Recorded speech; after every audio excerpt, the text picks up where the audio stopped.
ये कहानी ओशो की है, लेकिन यह कहानी किसी साधु की नहीं, संत की नहीं, गुरु की नहीं।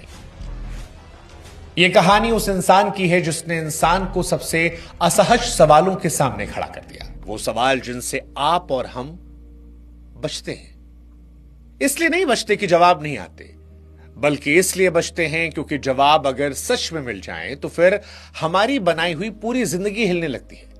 हमारी पहचान, हमारी महत्वाकांक्षा, हमारा गर्व और वो सब कुछ जिसे बड़ी मेहनत से मैं कहकर हम और आप पकड़ कर बैठे हैं। ओशो को सुनते हुए पहली बेचैनी यहीं से होती है कि वो आपको बेहतर इंसान बनने का रास्ता नहीं दिखाते। ओशो आपसे ये नहीं कहते कि तुम गलत हो, तुम यहां सुधर जाओ, ये करो।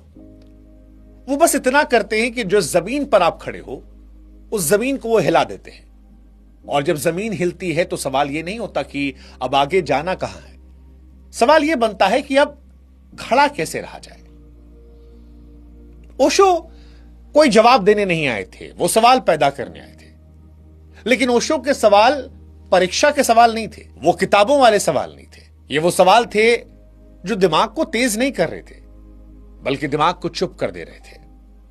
ऐसे सवाल जिनका असर तर्क पर नहीं, सीधा भीतर पड़ता है, और भीतर पड़ने वाला असर अक्सर असहज कर देता है। क्योंकि भीतर जब आप जाकर झांकते हैं तो सबसे पहले आपको यह दिखता है कि पूरे जीवन जिस मैं को बचाने में मैंने लगा दिया था वो तो उधार की चीज है, दूसरों की उपेक्षाओं से बनी हुई, समाज की तालियों से, तुलना से। उसमें मेरा क्या है? और इसीलिए ओशो को समझना इतना आसान नहीं है, क्योंकि ओशो को समझने का मतलब है खुद को खोने का जोखिम उठाना। और इंसान किसी भी चीज में ज्यादा अपने बनाए हुए मैं को खोने से डरता है। इंसान मौत से नहीं डरता, इंसान पहचान से डरता है। और इसीलिए हम अक्सर उन लोगों को ज्यादा सुनते हैं जो हमें भरोसा दे दें, जो कह दें कि तुम सही रास्ते पर हो, ये जो गलत हो रहा है ये पिछले जन्म का था, जो कह दें कि थोड़ी और मेहनत कर लो, आखिर में सब अच्छा होगा। वो बातें जो आपको बताएं, जो आपको सुकून दे दें, कानों में सुनने में अच्छी लगे, क्योंकि इसमें सिर्फ बदलाव नहीं चाहिए, धैर्य चाहिए।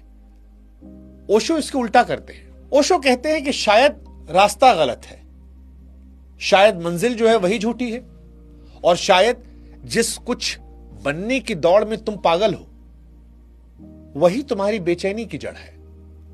और यहीं से ओशो और बाकी सब में विरोधाभास शुरू होता है।